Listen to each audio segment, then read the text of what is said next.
ಅಕ್ಷರಶಃ ಬಣ ಬಣ ಅಂತ ಇದೆ. KRS ಯಾವುದು? ಕೃಷ್ಣರಾಜಸಾಗರ. ಏನು ಕತೆ? ಯಾಕೆ ಖಾಲಿ ಆಗಿದೆ? ಈಗೇನು ಸದ್ಯದ ಮ್ಯಾಟ್ರು? ಬನ್ನಿ ನೋಡೋಣ.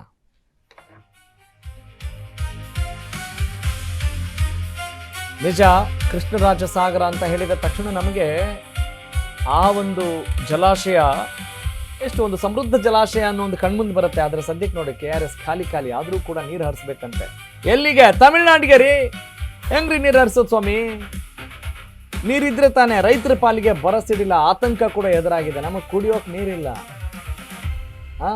ಮಂಡ್ಯದ ಬೆಳೆಗೂ ನೀರಿಲ್ಲ, ಬೆಂಗಳೂರಿಗೂ ಕೂಡ ಅಭಾವ. ಕೇಳಬೇಕಾ?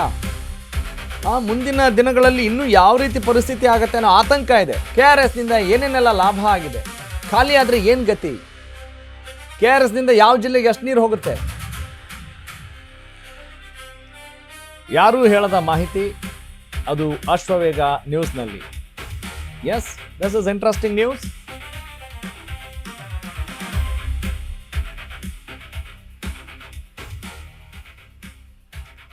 ಕೃಷ್ಣರಾಜಸಾಗರ ಇವತ್ತು ಹೆಂಗಿದೆ ನೋಡೋಕೆ ಕಷ್ಟ ಆಗುತ್ತೆ ಅಲ್ವಾ? ಯಾವಾಗಲೂ ಅಷ್ಟೇ ಅಲ್ವೇನ್ರಿ? ಪ್ರಕೃತಿಯ ಮಡಿಲಲ್ಲಿ ಮೈದುಂಬಿ ಹರಿಯುವಂಥ ನದಿಗಳಿದ್ದರೆ, ಝರಿಗಳಿದ್ದರೆ ಅದನ್ನು ನೋಡ್ಕೊಂಡು ಬಂದಂಥವ್ರಿಗೆ ಈ ಖಾಲಿ ಡ್ಯಾಮ್ ನೋಡುವಾಗ ಎಷ್ಟು ಸಂಕಟ ಆಗ್ಬೋದು. ಸಂಕಟ ಅದು ಹೋಗಲಿ, ನೋಡೋಕ್ಕಲ್ಲ, ಕೃಷಿಗಾಗಿರ್ಬಹುದು, ಕುಡಿಯೋಕ್ಕಾಗಿರ್ಬಹುದು, ಏನಕ್ಕಾದರೂ ಆಗಿರ್ಬೋದು. ನೀರನ್ನು ಏನಕ್ಕೆ ಬಳಕೆ ಮಾಡ್ತೀವಿ ಎಲ್ಲ ವಿಚಾರಕ್ಕೂ ಕೂಡ ನೀರು ನಮಗೆ ದೇವರಿದ್ದಂಗೆ ಅಲ್ವೇ? ಜಲದೇವತೆ ಅಂತೀವಿ. ನಮಗೆ ನೀರು ಇಲ್ಲದೆ ಇರುವಾಗ ಇದು ಯಾವ ಸೀಮೆ ನ್ಯಾಯ ಸ್ವಾಮಿ? ಎಷ್ಟು ದಶಕಗಳಿಂದ ಈ ಖ್ಯಾತೆಯನ್ನು ನಾವು ಸಹಿಸ್ಕೊಂಡು ಹೋಗಬೇಕು ಅನ್ನೋದು ಸದ್ಯದ ಪ್ರತಿಯೊಬ್ಬ ಕನ್ನಡಿಗನ ಒಂದು ಅಳಲು. ಓಕೆ, ಈಗ ನಾವು ನೋಡ್ತಾ ಹೋಗೋಣ KRS ಯಾಕೆ ನಮಗೆ ಮಹತ್ವ ಅಂಥೇಳಿ. Yes, let's fire the points.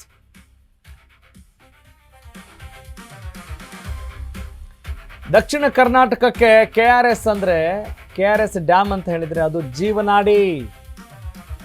KRS ಬತ್ತಿದ್ರೆ ಹಲವು ಜಿಲ್ಲೆ ಬಾಯಾರುತ್ತವೆ ರೀ. ನೀರು ಕುಡಿಯೋಕಿಲ್ಲ. ಅದು ಮನುಷ್ಯರಿಗೆ ಅಷ್ಟೇ ಅಲ್ಲ, ಪ್ರಾಣಿ ಪಕ್ಷಿಗಳಿಗೂ ಕೂಡ ಇಲ್ಲ. ಕಳೆದ 1 ತಿಂಗಳಿನಿಂದ ಅಕ್ಷರಶಃ ರೈತರು ಹೋರಾಡ್ತಾ ಇದ್ದಾರೆ.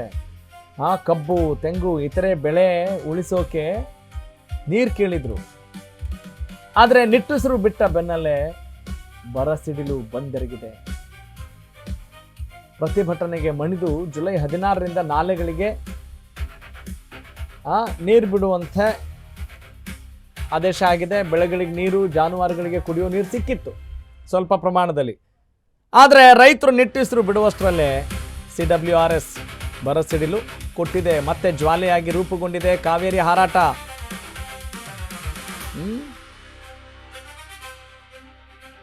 ನೋಡಿ, ಕಾವೇರಿ ವಾಟರ್ ರೆಗ್ಯುಲೇಷನ್ ಅಥಾರಿಟಿಯ ಆ ಒಂದು ಆದೇಶದಿಂದ ಈಗ ಮತ್ತೆ ಜನರಿಗೆ ಸಂಕಟ ಶುರುವಾಗಿದೆ ರೀ.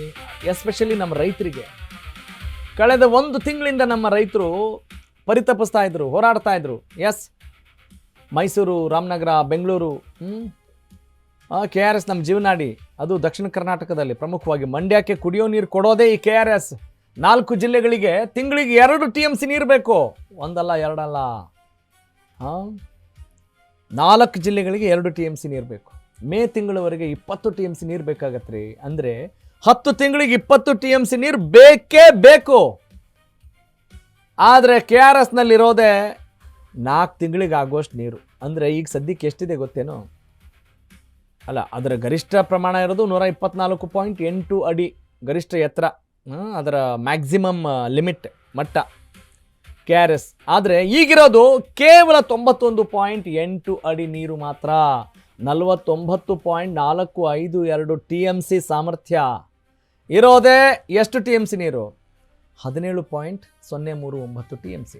4.401 TMC ನೀರು ಡೆಡ್ ಸ್ಟೋರೇಜ್ಗೆ ಹೋಗುತ್ತೆ. ಅಂದರೆ ಅದು ನಮಗೆ ಸಿಗಲ್ಲ. ನಮಗೆ ಲಭ್ಯ ಇರೋದು ಕೇವಲ ಎಷ್ಟು? 12.638 TMC ನೀರು ಮಾತ್ರ. ಮಂಡ್ಯದಲ್ಲಿ ಬೆಳೆದು ನಿಂತಿದೆ ಕಬ್ಬು. ಎಷ್ಟು? 37,317 ಹೆಕ್ಟೇರ್ ಕಬ್ಬು. ಕಬ್ಬಿನ ಬೆಳೆ ರಕ್ಷಣೆಗೇನೆ ಎಷ್ಟು ನೀರು ಬೇಕು ಗೊತ್ತಾ? 8.79 TMC ನೀರು ಬೇಕು. ಆ ಕಬ್ಬಿಗೆ ನೀರು ಕೊಡೋದನ್ನೇ ಕೈ ಬಿಟ್ಟರು ಕುಡಿಯೋ ನೀರಿಗೆ ಸುಮಾರು 7.5 TMC ನೀರು ಕೊರತೆ ಆಗತ್ತೆ ರೀ. ತಮಿಳ್ನಾಡಿಗೆ 4.5 TMC ನೀರು ಹರಿಸಿದ್ರೆ KRSನಲ್ಲಿ ಉಳಿಯೋದು ಎಷ್ಟು ಗೊತ್ತೇನೋ, ಕೇವಲ 8 TMC ನೀರು. ಆ ನೀರು ಕೇವಲ ಒಂದು 4 ತಿಂಗಳು ಬಳಸ್ಬೋದು. ನವೆಂಬರ್ಗೆ ಮಂಡ್ಯ ಬೆಂಗಳೂರಲ್ಲಿ ನೀರಿಗೆ ಹಾಹಾಕಾರ, ಹತ್ವಾರ ತತ್ವಾರ ಎಲ್ಲ ತ್ವಾರಗಳು ಕೂಡ ಖಚಿತ. ಅಂದರೆ ಅಭಾವ ಆಗುತ್ತೆ, ಕೊರತೆ ಉಂಟಾಗುತ್ತೆ. ನೋಡ್ರಿ, ನೀರು ಜೀವನಾಡಿ ಅಂತ ಯಾಕೆ ಹೇಳ್ತೀವಿ, ಜೀವಜಲ ಅಂತ ಯಾಕೆ ಹೇಳ್ತೀವಿ, ನೀರಿನ ಬೆಲೆ ಯಾವಾಗ ಗೊತ್ತಾಗುತ್ತೆ, ಇಂಥ ಪರಿಸ್ಥಿತಿ ಬಂದಾಗ ಗೊತ್ತಾಗುತ್ತೆ. ಹಿಂಗಿದೆ ನೋಡಿ, ರಾಜಕಾರಣದಿಂದ ಅದು ಹಲವು ದಶಕಗಳಿಂದ ಆ ಟೈಮಲ್ಲಿ ಆದಂಥ ಒಪ್ಪಂದಕ್ಕೆ ಸಂಬಂಧಪಟ್ಟ ಹಾಗೆ ಈಗಲೂ ಕೂಡ ನಾವು ಅದೇ ನಿಯಮವನ್ನು ಪಾಲನೆ ಮಾಡಬೇಕು. ನಮಗಿದ್ರೆ ನೀರು ಕೊಡಬೇಕಲ್ವೇನ್ರಿ? ನಿಮ್ಗೆ ಎಷ್ಟಿದೆಯೋ ಬಿಟ್ಟಿದೆಯೋ ಇರೋದನ್ನೆಲ್ಲ ಕೊಟ್ಬಿಟ್ಟು ನಾವೇನು ಮಾಡೋಣ? ಇದು ಯಾವ ನ್ಯಾಯ? ನೀವು ನ್ಯಾಯಮಂಡಳಿ ಅದಕ್ಕಂತಲೇ ಇದೆ. ಇಲ್ಲಿ ನಾವೇ ಇತ್ಯರ್ಥ ಮಾಡಿಕೊಂಡ್ರೆ ಯಾವ ನ್ಯಾಯಮಂಡಳಿಯ ಅವಶ್ಯಕತೆಯೂ ಬರ್ತಿರಲಿಲ್ಲ ಮುಂಚೆ. ಆದರೆ ರಾಜಕಾರಣ ಅನ್ನೋದು, ಚುನಾವಣೆ ಅನ್ನೋದು, ವೋಟ್ಸ್ ಅನ್ನೋದು, ಪ್ರತಿಷ್ಠೆ, ಗೌರವ, ಸೊಕ್ಕು, ದಿಮಾಕು ಎಲ್ಲ ಸೇರಿಕೊಂಡು ಈ ಒಂದು ನಿರ್ಧಾರಕ್ಕೆ ಬರಬೇಕಾಯ್ತು ನಾವೆಲ್ಲ. ಇವತ್ತೆಂಥ ಪರಿಸ್ಥಿತಿ ಬಂದಿದೆ. ಹೌದು, ನ್ಯಾಯಾಂಗ ವ್ಯವಸ್ಥೆಯನ್ನು ಗೌರವಿಸಬೇಕು. ಅದಕ್ಕೆ ಆದಂಥ ಒಂದು ಪೀಠ ಇದೆ, ನ್ಯಾಯಮಂಡಳಿ ಇದೆ, ಅಥಾರಿಟಿ ಇದೆ ಅಲ್ವಾ?